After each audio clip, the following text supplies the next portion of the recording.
interesting story to tell. In fact, many of you who would have come from the Pashan Gate would have seen the EV cars there, right? And it takes a lot of time, 2-3 hours to charge. He's going to talk about something around that. Vardhan, over to you. Hello. Hi. Hello everyone. So, raise your hands how many are using a mobile phone. Okay, I can see even kids are raising their hands. Nice. So, how long does it take your mobile phone to get charged? 1 hour? 35 minutes? 40 minutes? Right. So, but do you know what takes, 3 to 5 hours to get charged? Exactly, an electric vehicle. But why does electric vehicles are slow drinkers? We build spaceships. We are building artificial intelligence. But can't we charge our electric vehicles faster than our phones? So this question created a zeal in me to work this as my master project. So why can't we charge fast? It's simple. Speed equal to heat and heat equal to danger. Confusing, right? Let me try to simplify it. So imagine this balloon as your battery and the air which I am going to push in is the energy. So if I try to slow charge, if I try to slowly push in the air,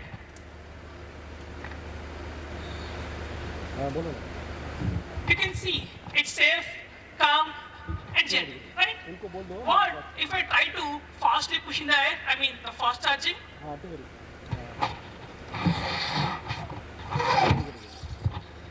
So this is what happens. The balloon can't take it. What if I try to push this further? Boom! It's an explosion. So don't we have a solution for this? Like if you're trying to fast charge our batteries, they might have a chance of explosion.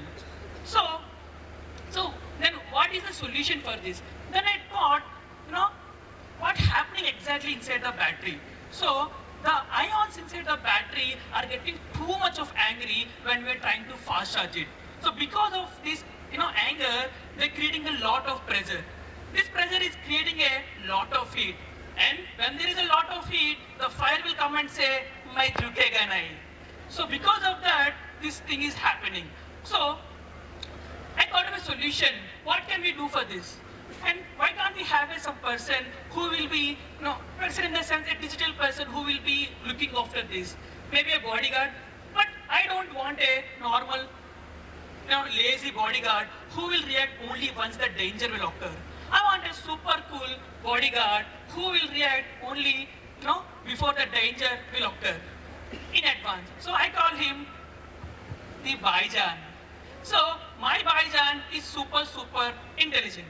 He is well trained. He knows the physics. He knows how the battery moves. He knows how the battery heat is flowing inside the battery. He also knows some chemistry, how the ions, how the ions are going to dance inside the battery. And he is, also trained with lot of charge-discharge cycles and also lot of degradation mechanisms. And finally, he is an advanced machine learning algorithm.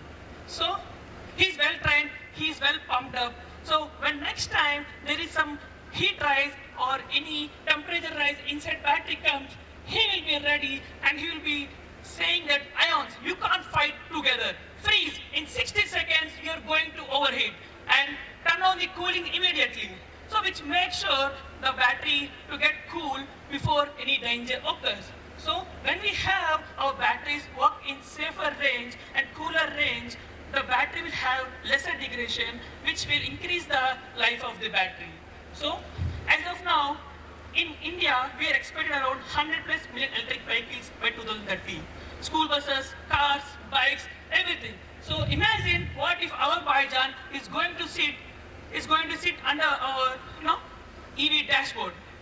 Yes, there will be no more risk of battery threats and no more range anxiety and no more no more any safety threats, right? So we build spaceships, we build AI. Let's build our batteries smart and safe together, and let's trust them.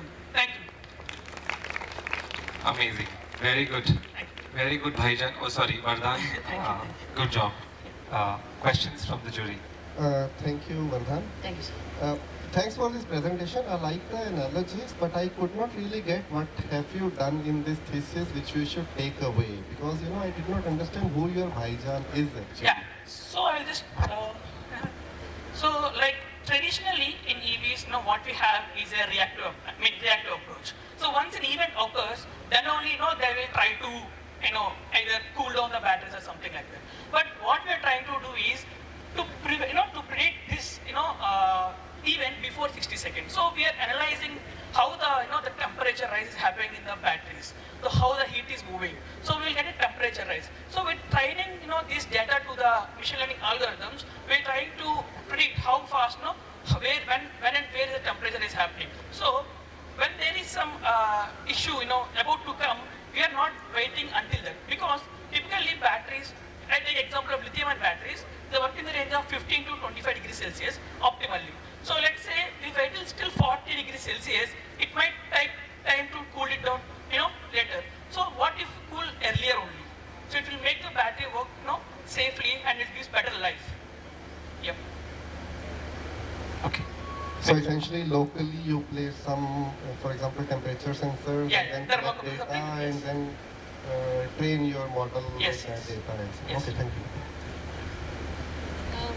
Thanks for the presentation. Thank you. My question is, right now what you're doing is in a lab setting. Yes, yes. How do you see this when it actually goes out in real life conditions? Yeah.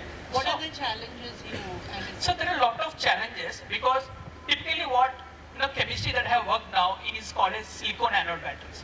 So, but in market there are a lot of different chemistries like sodium ion, and even in lithium ion we have different chemistries, right? So when we have different chemistries, how can we make a single product, right? So we have to train a lot of data into it. So we need a supercomputing power for that. So if we can achieve that, definitely it will be going to market and gives the good results.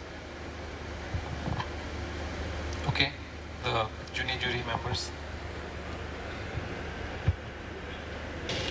So in this system you are talking about, how exactly will the Bhaijan character predict that the battery is heating? Exactly. Good question. So when we see, our Bhaijan is, as I said, super smart, right? So we already are giving our Bhaijan the previous data, right? When the battery is getting heated up initially. So we're giving huge number of data with that.